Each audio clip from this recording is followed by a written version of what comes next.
Bon, ça y est, on se retrouve devant les locaux de Mojo, on va rentrer. On va rencontrer les fondateurs. Tu prête? Hello. Salut Maxime. Ça va Antoine. Bonjour Thomas.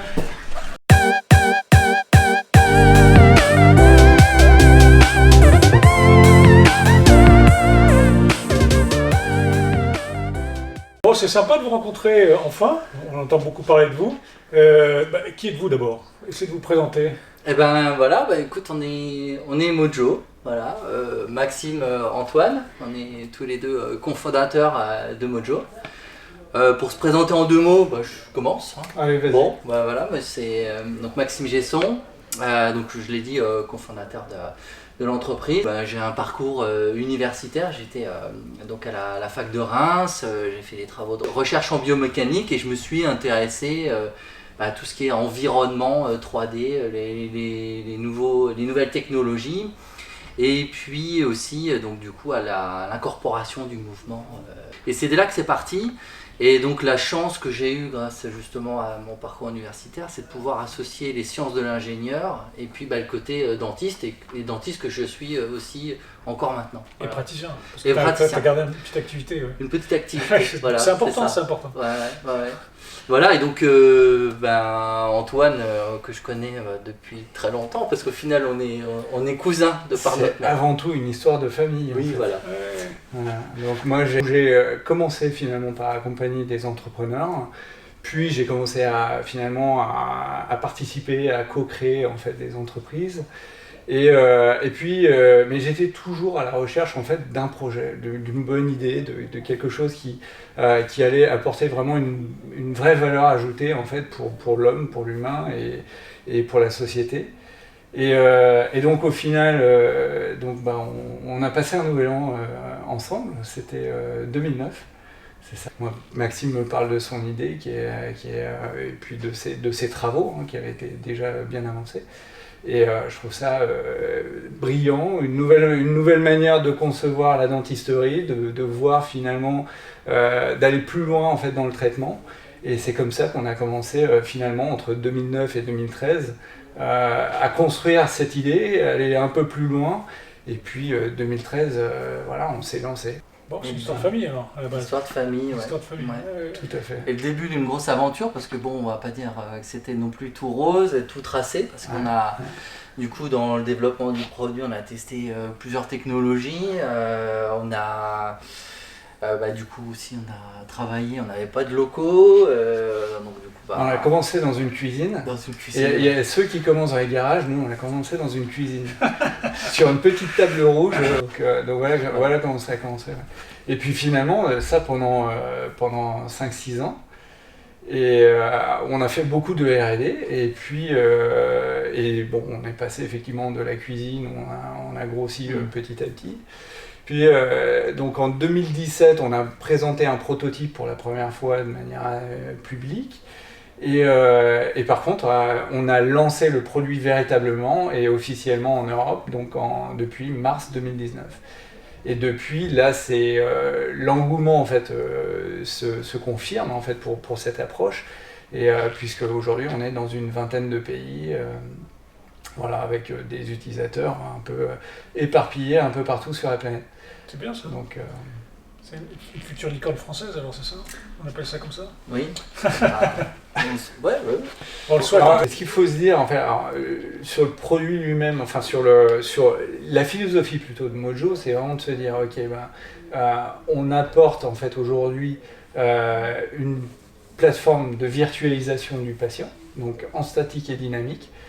L'idée, c'est vraiment d'avoir l'intégralité de l'information du patient pour pouvoir finalement aller bien au-delà de ce qu'on pouvait avant Mojo en fait sur le diagnostic, et surtout utiliser toutes ces informations statiques et dynamiques dans la phase aussi de traitement pour avoir un traitement qui est véritablement sur mesure.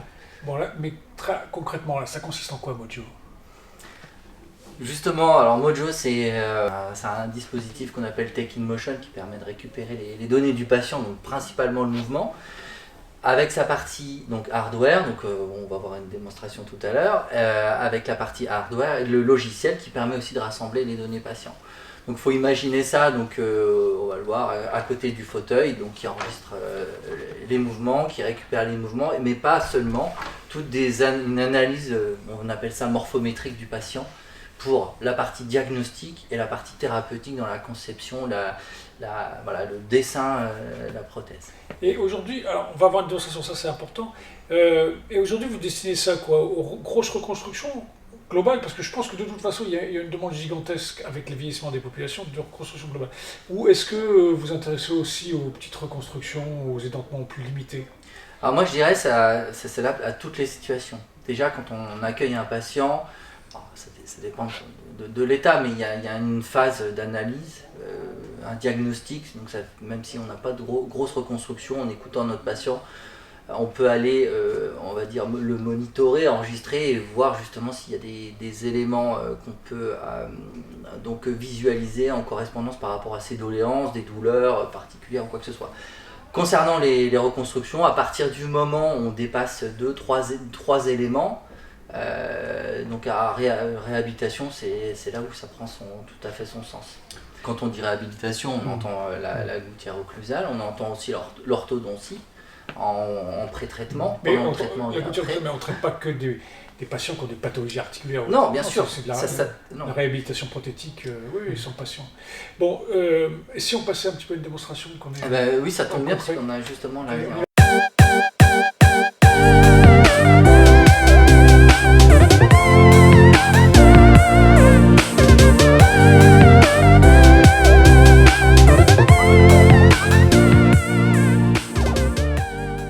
Voilà, on est en plein enregistrement, on a le plaisir d'être avec Dr Wassim Salmi de Mojo. Bonjour.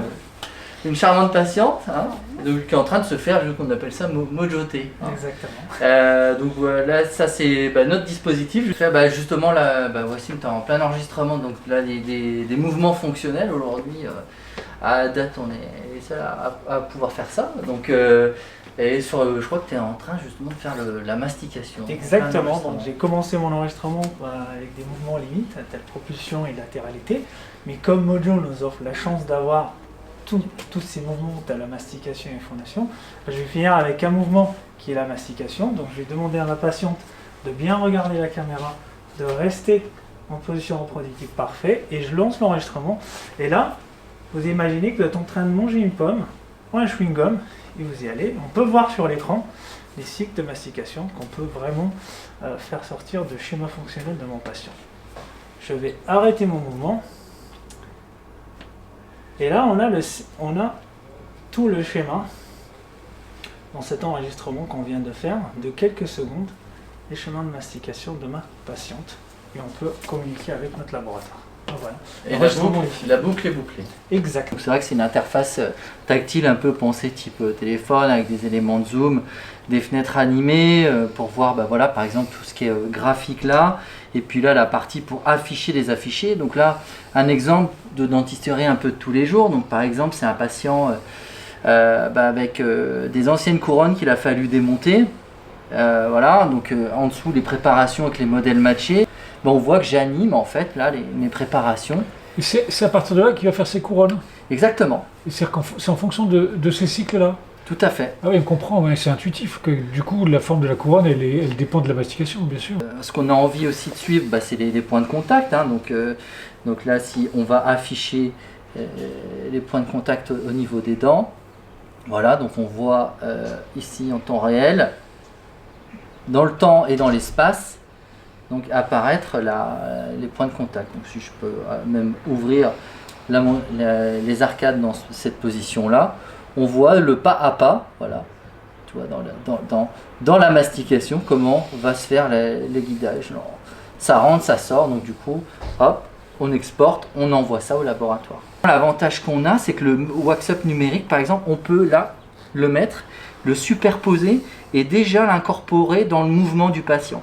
Donc c'est-à-dire que je veux ça, tester. c'était fait par un prothésiste? Exactement. En cire, que tu as rescanné? Pas du tout, c'est en numérique. En numérique. Voilà, donc il fait les wax-up numériques, donc issus de la photo, du Smile Design. Alors c'est un DSD, on peut faire ça avec le DSD, le Smile Cloud, sous Exocad, sous 3 shapes.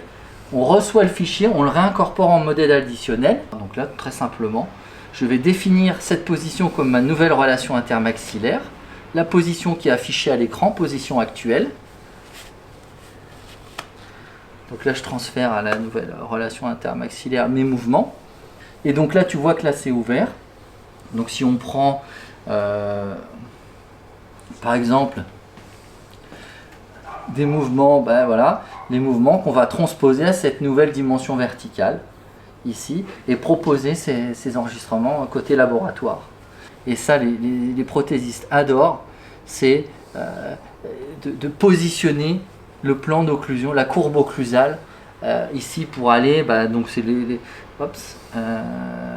concept de la sphère. Là, on travaille sur des choses beaucoup plus évoluées aujourd'hui, et donc du coup, donner cette information de courbe de Speed-Wilson au laboratoire.